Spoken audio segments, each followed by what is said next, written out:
Biografi Abu Nawas. Nama asli Abu Nawas adalah Abu Ali Al-Hasan bin Hani Al-Hakami.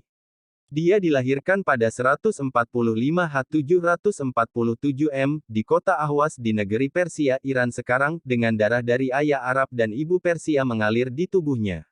Abu Nawas merupakan seorang pujangga Arab dan dianggap sebagai salah satu penyair terbesar sastra Arab klasik. Abu Nawas juga muncul beberapa kali dalam kisah 1001 Malam.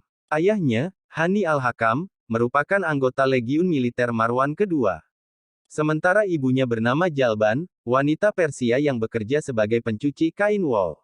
Sejak kecil ia sudah yatim. Sang ibu kemudian membawanya ke Basrah, Irak. Di kota inilah Abu Nawas belajar berbagai ilmu pengetahuan.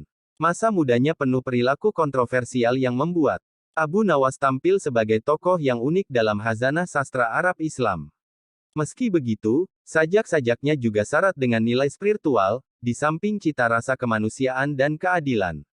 Abu Nawas belajar sastra Arab kepada Abu Zaid Al-Ansari dan Abu Ubaidah. Ia juga belajar Al-Quran kepada Yakub Al-Hadrami. Sementara dalam ilmu hadis, ia belajar kepada Abu Walid bin Ziyad, Muktamir bin Sulaiman, Yahya bin Said Al-Qatan, dan Azhar bin Sa'ad As-Saman. Pertemuannya dengan penyair dari Kufah, Walibah bin Habab Al-Asadi, telah memperhalus gaya bahasanya dan membawanya ke puncak kesusastraan Arab. Walibah sangat tertarik pada bakat Abu Nawas yang kemudian membawanya kembali ke Ahwas, lalu ke Kufah. Di Kufah bakat Abu Nawas digembleng. Ahmar menyuruh Abu Nawas berdiam di pedalaman, hidup bersama orang-orang Arab Badui untuk memperdalam dan memperhalus bahasa Arab. Kemudian ia pindah ke Baghdad. Di pusat peradaban dinasti Abbasiyah inilah ia berkumpul dengan para penyair. Berkat kehebatannya menulis puisi, Abu Nawas dapat berkenalan dengan para bangsawan. Namun karena kedekatannya dengan para bangsawan inilah puisi-puisinya pada masa itu berubah, yakni cenderung memuja dan menjilat penguasa. Dalam Al-Wasit fil Adabil, Arabi wa Tarihihi, Abu Nawas digambarkan sebagai penyair multivisi, penuh canda, berlidah tajam, penghayal ulung, dan tokoh terkemuka sastrawan angkatan baru.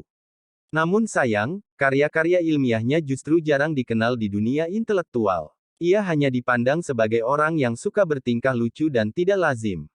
Kepandaiannya menulis puisi menarik perhatian Khalifah Harun al-Rasyid. Melalui musikus istana, Ishaq al-Wausuli, Abu Nawas dipanggil untuk menjadi penyair istana, Syairul Bilad. Sikapnya yang jenaka menjadikan perjalanan hidupnya benar-benar penuh warna. Kegemarannya bermain kata-kata dengan selera humor yang tinggi seakan menjadi legenda tersendiri dalam khazanah peradaban dunia. Kedekatannya dengan kekuasaan juga pernah menjerumuskannya ke dalam penjara. Pasalnya, suatu ketika Abu Nawas membaca puisi kafilah Bani Mudar yang dianggap menyinggung Khalifah. Tentu saja Khalifah murka, lantas memenjarakannya. Setelah bebas, ia berpaling dari Khalifah dan mengabdi kepada Perdana Menteri Barmak.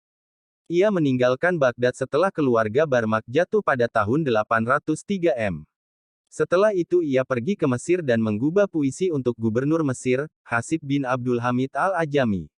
Tetapi, ia kembali lagi ke Baghdad setelah Harun al-Rasyid meninggal dan digantikan oleh Al-Amin. Sejak mendekam di penjara, syair-syair Abu Nawas berubah menjadi religius.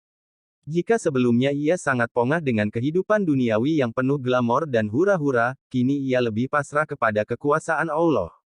Memang, pencapaiannya dalam menulis puisi diilhami kegemarannya melakukan maksiat. Tetapi, justru di jalan gelap itulah, Abu Nawas menemukan nilai-nilai ketuhanan. Sajak-sajak tobatnya bisa ditafsirkan sebagai jalan panjang menuju Tuhan. Meski dekat dengan Sultan Harun al-Rasyid, Abu Nawas tak selamanya hidup dalam kegemerlapan duniawi. Ia pernah hidup dalam kegelapan, tetapi yang justru membawa keberkahan tersendiri. Seorang sahabatnya, Abu Hifan bin Yusuf bin Dayah, memberi kesaksian, akhir hayat Abu Nawas sangat diwarnai dengan kegiatan ibadah. Beberapa sajaknya menguatkan hal itu. Salah satu bait puisinya yang sangat indah merupakan ungkapan rasa sesal yang amat dalam akan masa lalunya. Mengenai tahun meninggalnya, banyak versi yang saling berbeda. Ada yang menyebutkan tahun 190 H, 806 M, ada pula yang 195 H, 810 M, atau 196 H, 811 M. Sementara yang lain tahun 198H, 813 M dan tahun 199H, 814 M. Konon Abu Nawas meninggal karena dianiaya oleh seseorang yang disuruh oleh keluarga Naubahti, yang menaruh dendam kepadanya. Ia dimakamkan di Shunizi di jantung kota Baghdad.